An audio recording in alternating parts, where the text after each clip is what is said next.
I don't know why, but the actor made this really weird face right after the darkling left, like this, and I can't help but think that he was supposed to say or do something right after that, but that the editor was like, we're cutting that out, and this very bad face got left in there somehow.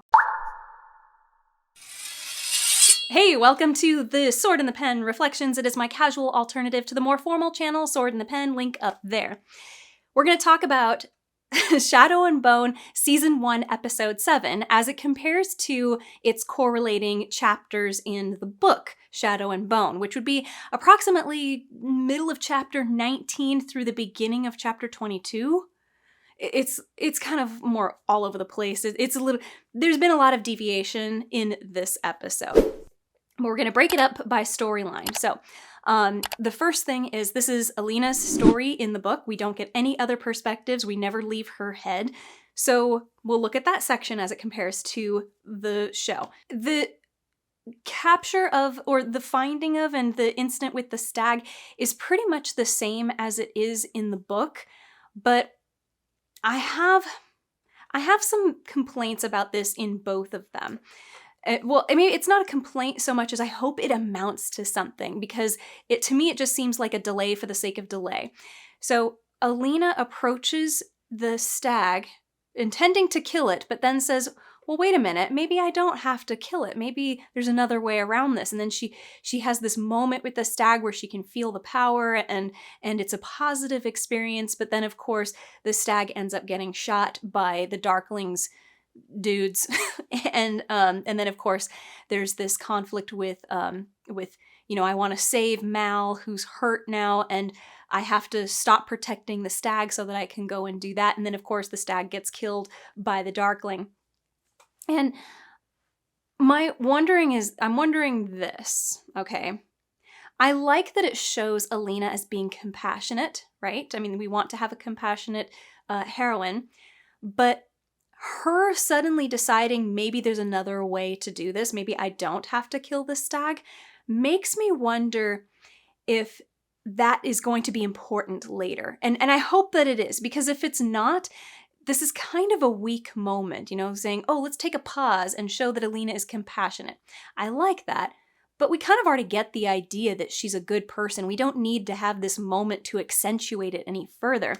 So I'm really, really hoping that she was on to something major, that for the Grisha to have an encounter with one of Moritsova's creatures and not kill it, that there is something very important, like there's a better power that she can get if she doesn't kill it somehow, or something like that. Or maybe it would be, it costs you something if you kill one of these creatures, like maybe it takes a part of your soul, or maybe it infects you with something evil or something to do this.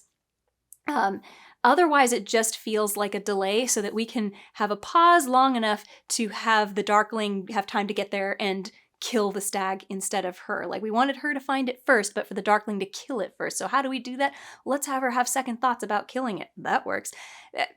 I don't want it to be that. I want this moment to have meaning. So I hope that's what ends up happening. And it was mostly the same in the book and in the show in this.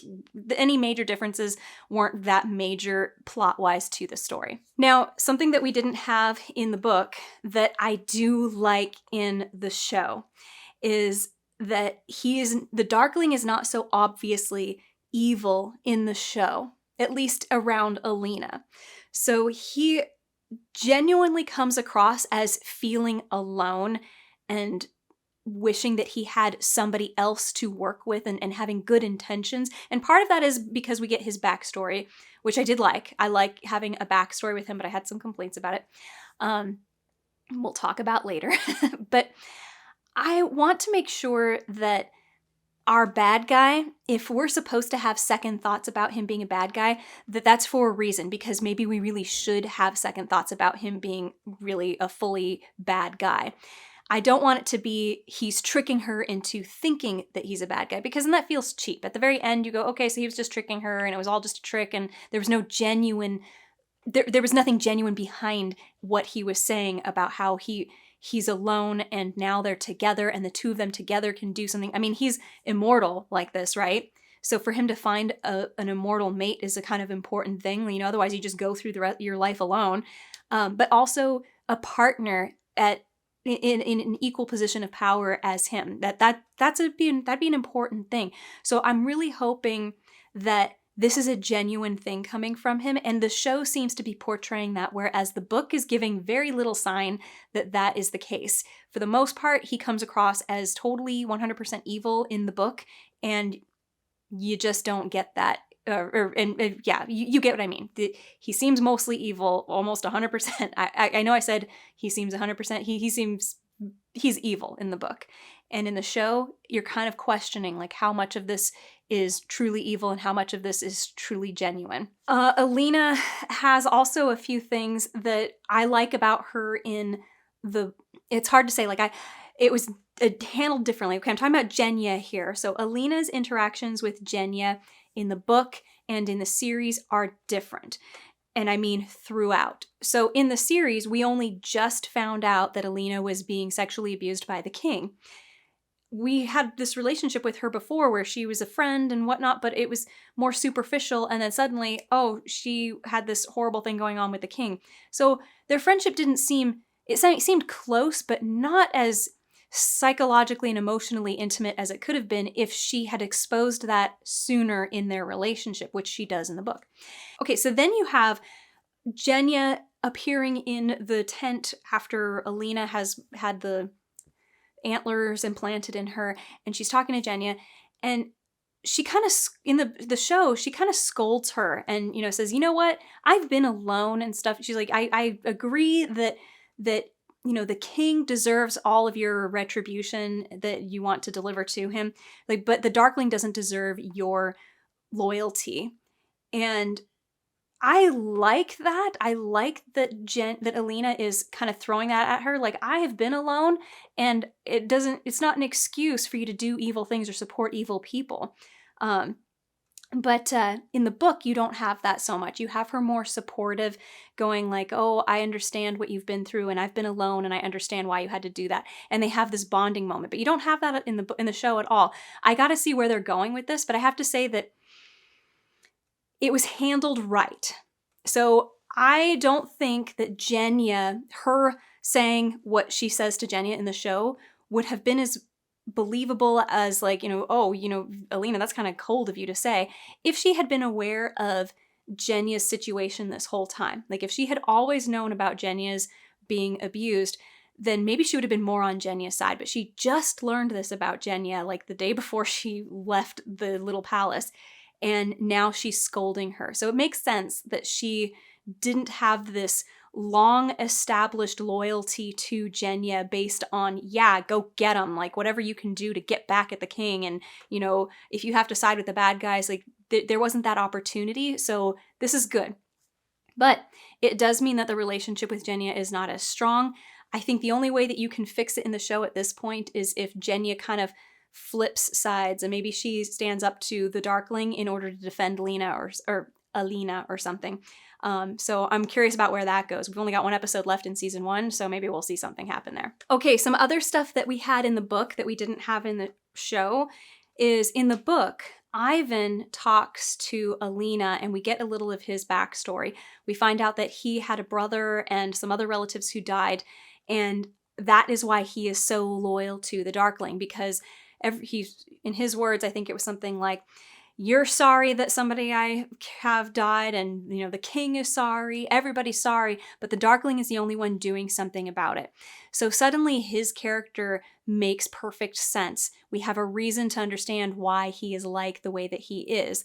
And maybe even why also he has this, I think it's a relationship, but it's, in the book, it's a friendship, I think, with Fedyor, although we don't really see the deal with Fedyor much we don't see Fedyor at all much in the book.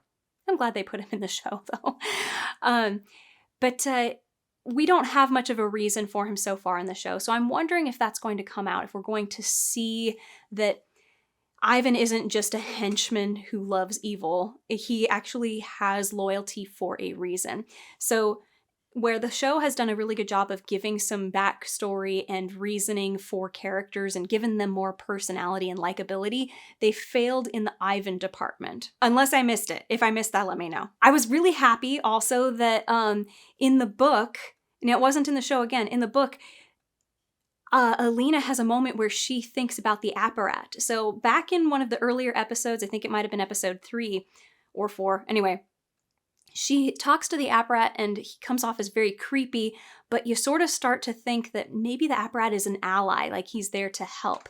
And in the book, at this point, it suddenly dawns on her, okay, the apparat has been ruling in the king's stead, so the king has been poisoned. And the apparat, was he actually an ally? Like, it dawns on her, like, was he maybe trying to warn me about the darkling? Was he actually trying to help me? Or does he have his own reasons? Like, was he just trying to help himself? So I like that in the book, and they haven't done it yet in the show. And I hope that they do, because strangely enough, the show, I think, did a better job of portraying the apparat as a potential ally than the book did. The book, just, he was creepy and he was weird, and going into the hospital wing to visit her late at night was weird. But in the show, he seems to have a creepy aura about him, but he does helpful things, and he says things that I think would be more considered as helpful as opposed to creepy. So I'm curious about what they're going to do with that.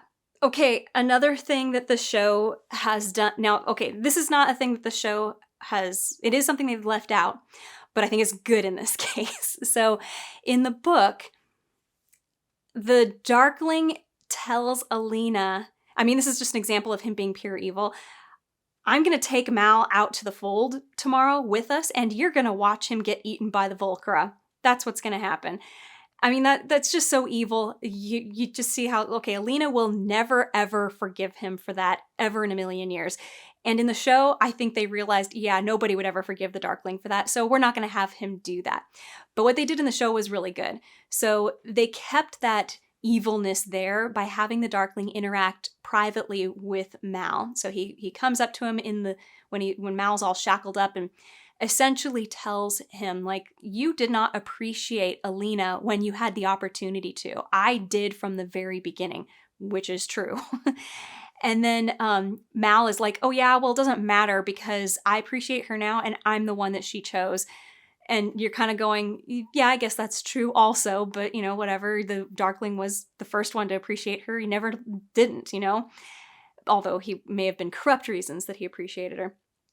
Then you have the Darkling tell him, you know what? I'm not going to kill you, because that's what Mal's assuming is going to happen. I'm not going to kill you, is what the Darkling says.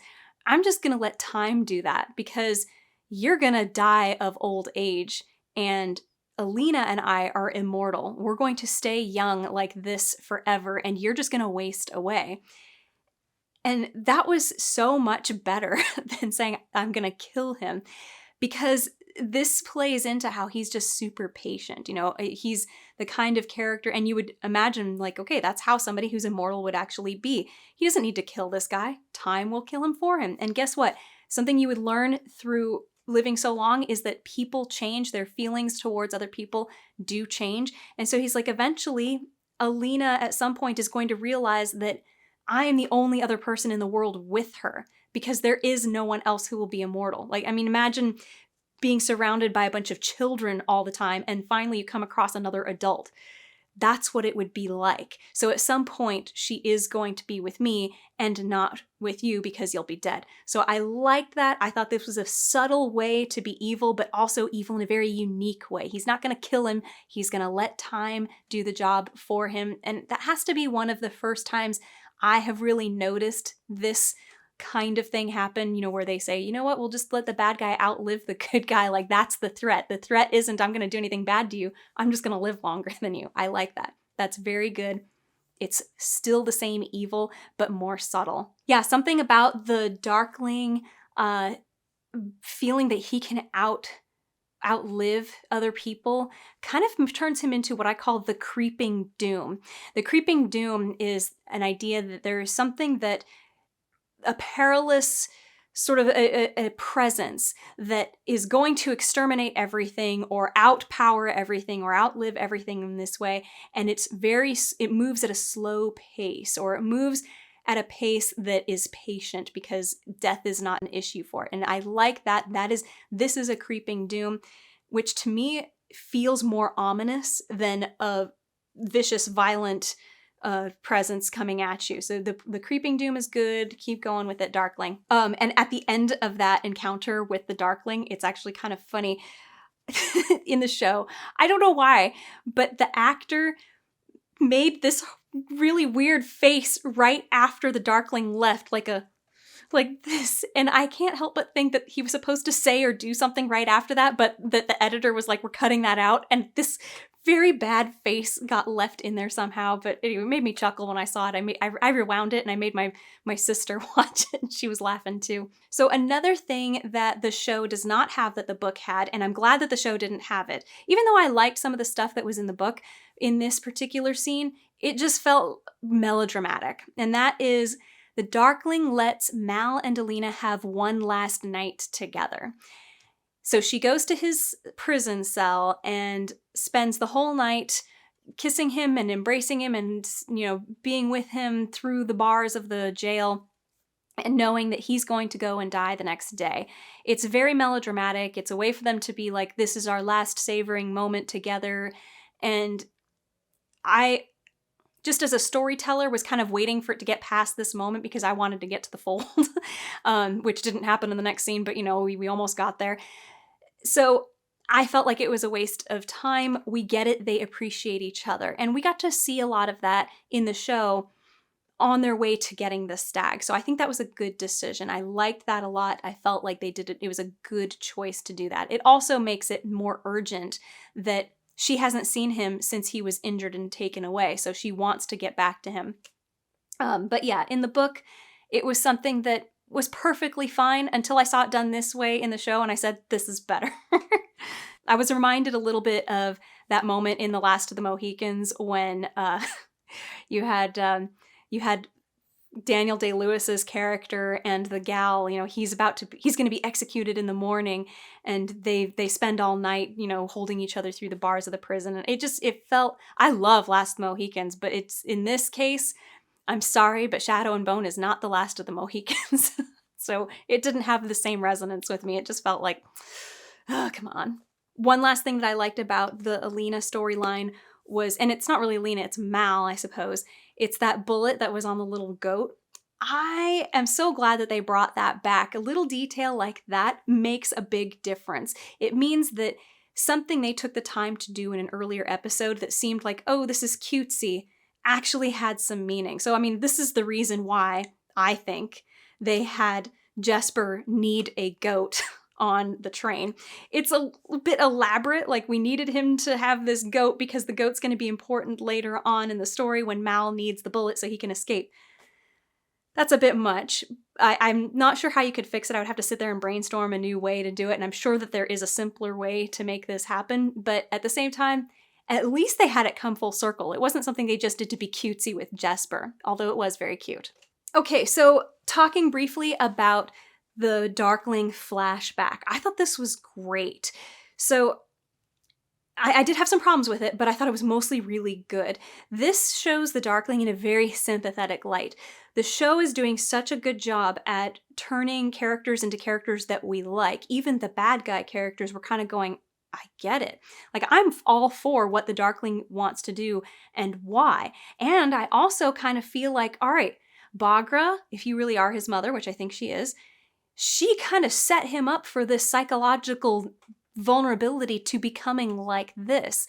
So she told him, I taught you how to use your power to protect yourself, not to protect other people, because they don't matter. They're never going to live as long as you and me. She essentially taught him to think of everybody else as lower than him. But he kind of fought against that and was like, no, the Grisha are my family, because he had this lover in the beginning, and they're the ones that I want to protect. I'm going to do this for them. But at the same time, he also thinks of himself as being higher up than all of them. It's an interesting, this kind of thing I think is actually a realistic portrayal of the kind of psychological damage that would be done to somebody who is told you are better than everybody else, but then they're trying to rebel against that. At the same time, something deep in them recognizes I am better than everybody else. And so you get a result like this, where he's going to use his I'm better than everybody else for helping people, but in a tyrannical sort of way. And so I like it. It's a conflicting bad guy, makes it very interesting to see how, or interesting for us as the viewer, anticipating how this is going to play out. Something I didn't like that actually bothered me was when his lover dies. At a certain point, he's got tears in his eyes, and he says, just mortal. And the way that he says it, I couldn't help but thinking he could have said that like, just mortal, huh? Like he's angry that this is what he has been told and he doesn't believe it. Like, like, I'm such a bad actress, but, he's holding her and then crying and upset, and it's like, oh, she's just a piece of trash, huh? And then he's going to go and tell Bagra off, like, that wasn't a piece of trash. But that's not what happens next. When Bagra asks him what happened to your heartrender, he goes, she's dead. Like, that's it? Like, nothing else? I thought she was your lover. So I was a little surprised that love wasn't a big tragic thing for him. It's almost like they tried to portray it as this was a psychological snap moment for him, but I didn't get that. I like that we're getting some tie into Morozsova's creatures. So the darkling is apparently some sort of a descendant of Morozsova. And I don't know what Murzost is. This is the first time I'm hearing it, I think. I don't remember reading about it. Maybe I did, and it was just briefly mentioned, but Bagra says that Murzost is magic, whereas the Grisha power is science. It is the small science. And I get that, because that's described very well in the book as well, that it is, we can manipulate the elements down at the elemental level. And it sounds like Murzost is an evil power. So I'm curious about how this works, how that's all tied into Morozsova. I'm figuring it out. I do have to say something that I thought was kind of silly. So when the Darkling decides he's going to go and read Morozsova's journals, and it looked like he pulled out a sticky note from a notebook, read what it said, and like immediately was blessed with these powers that were evil. It just felt really weird. Like, what they should have done is this. They should have implied that it was a few days before the king's troops arrive at the sanctuary. And they could have done this with a montage of him studying in, or at least looking like he has been studying, at least change his costume so that it looks like it's been a few days and he's changed outfits and he's studying. And then he comes across this note and immediately knows what to do with it, immediately knows to read it, and he gets blessed with this power. Because as it is, it just felt like we're rushed on time. Let's have him get this idea to go look through Morozsova's notes, which for some reason he never thought to do before. And he finds this sticky note. Well, it's not a sticky note, it's like a little sheet of paper, and he reads it, and like that's exactly what he needed right there. It was a little convenient, but I know I complain a lot, but I really am enjoying this show. I feel like this is such a well-produced show for, as far as an adaptation goes. I mean, we've seen some really trash adaptations, and they're really trying with this one. You can really feel it. And so I'm excited to see where this all plays out. I mean, I legitimately want to know what's going to happen. And that hasn't happened to me for a TV show in a few years. So, since Game of Thrones, and we all know how that ended. I can't be the only one who thought that it was a little weird how he was carrying Bagra after he created the fold. Like, was she passed out unconscious in the shadow fold? Like, he found her and took her out like she passed out? I don't know. Either way, it looked like she was conscious because he sets her down and she's already awake. So that's weird. I mean, like, let me just carry you over my shoulder like, a bag of potatoes or something. I mean, if she's your mother, like, maybe carry her piggyback or like holding her, But if she was unconscious, that's the only way I could see it working. If she was supposed to be unconscious, they should have had her set her down and then, I don't know, try to do something to wake her up or something. I don't know. But as it was, it just looked awkward. Very awkward. Okay, just quick note. No Nina. I was very happy about no Nina, but at the same time, I'm going, okay, there's one episode left and we've had nothing happen with this character. And now there's no evidence of her in this episode. Like, is she going to come up at all in the final episode? I kind of have my doubts as to whether or not she will. And I'm kind of going, why did we have this character here in the first place? I don't understand.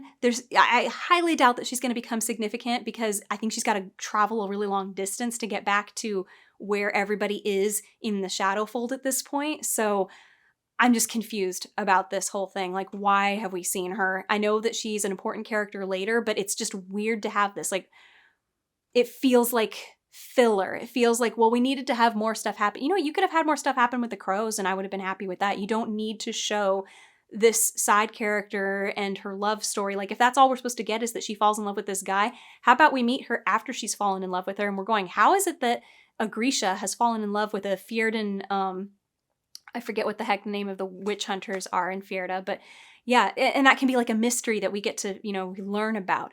It was a bad idea to show it. They shouldn't have showed any of it. It's not good. It just felt like a waste of time for me because clearly I highly doubt I would bet $100 that they don't appear at all in the final episode.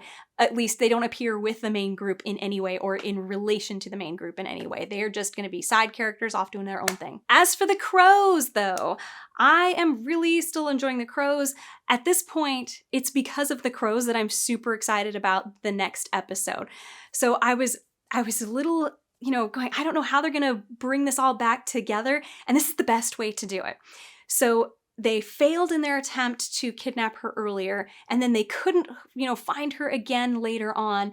And then now they're going, our last chance is, okay, we need to get across the Shadowfold anyway. So let's go with them and get to the other side. And once we're over there, that's when we'll grab her. I love that so much. I feel like this has made this whole journey of failure feel worthwhile. It didn't feel like it was a waste at all the whole time. It feels like, okay, it happened for a purpose, because clearly the problem would have been, how do we take Alina across the fold without anybody noticing, right? Well, this is a way to do it. She's going across anyway, so kidnap her on that side. That's good writing. I like that. It makes it feel like it wasn't just a time waster so we can have these extra characters. It feels like they had a plan and then they realized this, you know, you're kind of going, how is that even going to work? And then it doesn't work out anyway. And this is better. Like this, all right, we're still going to achieve the same end, but in a different way than we expected. That's good. I also really like that Kaz finally tells Inej that, you know what, you were right. I've been going through it in my head and I just can't see how Alina is fake. She must be real. But he still doesn't believe she's a saint, and I'm on his side there. She's just a person. But I can see how, you know, this is a good thing for the two of them. And I have a feeling this is what's going to happen. Okay. My brain's going a little bit faster than my mouth at this point, but here is what I am hoping to see. I am hoping to see next, because I got what I wanted out of Kaz. I got him being a little bit more remorseful about how he's been kind of cold to Inej, and he's seen the light. He was a little bit too cold to her before, but maybe I think it was the injury. Seeing the injury kind of softened him up a bit, and now he realizes, look, I need to just tell her, like, you're right. But here's what I want to see next. Because we know that Inej is the one who's in the wrong now. So Alina is clearly not a saint, a holy woman. She is just another girl, another Grisha. And that is going to be where she needs to have her kind of recognition of Alina as just being another person. Because right now she holds Alina up on a pedestal. She sees her as the saint. And when they get across the fold, I'm hoping that we're going to see some interactions with them that kind of makes Inej go, maybe her faith isn't broken. Like, she still thinks that Alina is going to be the one who destroys the Shadowfold, which I hope we're going to see in this next episode.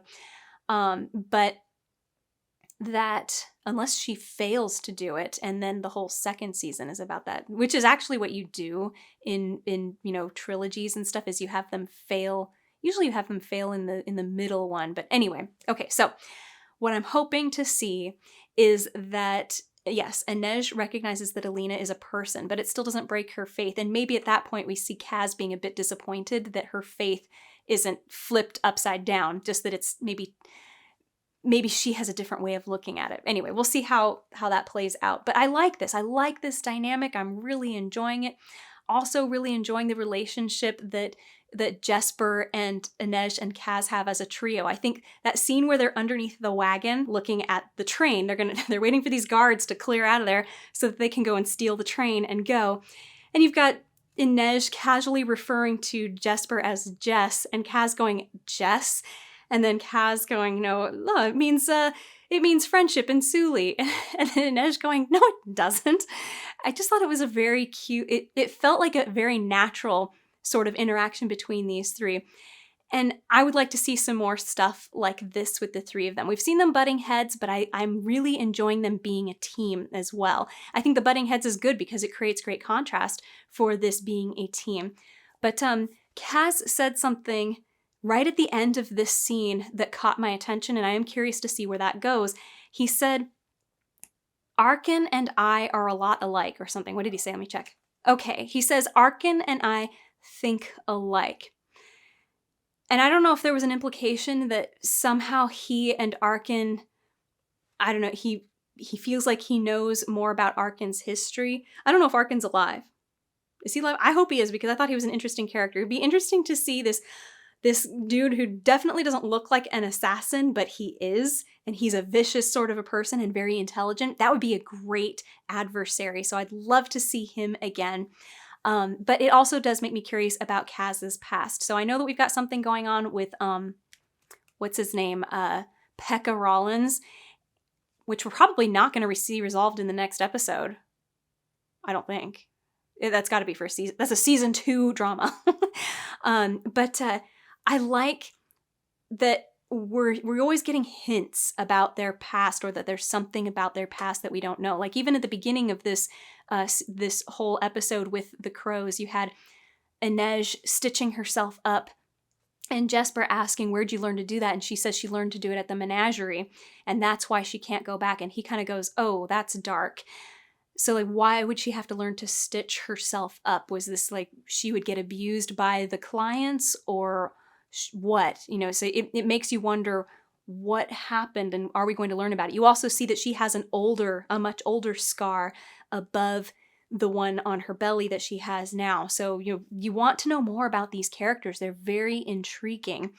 And again, in the conversation that Kaz has with Inej, him talking about how he doesn't believe in religion, or he doesn't have faith or whatever. He has faith in the crows, in his friends. He says, I've never been able to depend on anybody like I have on you, Inej, and on Jesper, and like they are his family. Like he values them far more than Inej realizes, and I think it's starting to kind of dawn on her. I was a little bit confused how she seems to trust him at the end of this conversation, like, because he says, you're not going back. You won't go back to the menagerie. Like I want you to come with us across the fold, but you won't go back to the menagerie. Like I promise you. We kind of get the sense that was his promise and she believed him. But then in the next scene, she's kind of talking with him, and he's like, look, once we get across the fold, what you want to do is up to you. Whether she wants to continue with them or not. And I was kind of like, didn't you already have this discussion? But whatever. Anyway, we'll see how it goes. I'm very excited to see what happens with the crows and with Alina and the darkling in this next episode. Also, Mal being, hidden in the ship. This is great. We've seen these plots converge, with the exception of our Titanic fanfic, which is happening somewhere off in the mountains for some reason. But I love what's happening here, and I'm very excited for the finale, which will be the next episode. I hope to upload it my reaction to it by the end of this week, and then we'll start on season 2. So anyway, until next time. Oh, yes. Like, subscribe, hit the bell for notifications, check out my Patreon or my Ko-fi, and be good to yourself.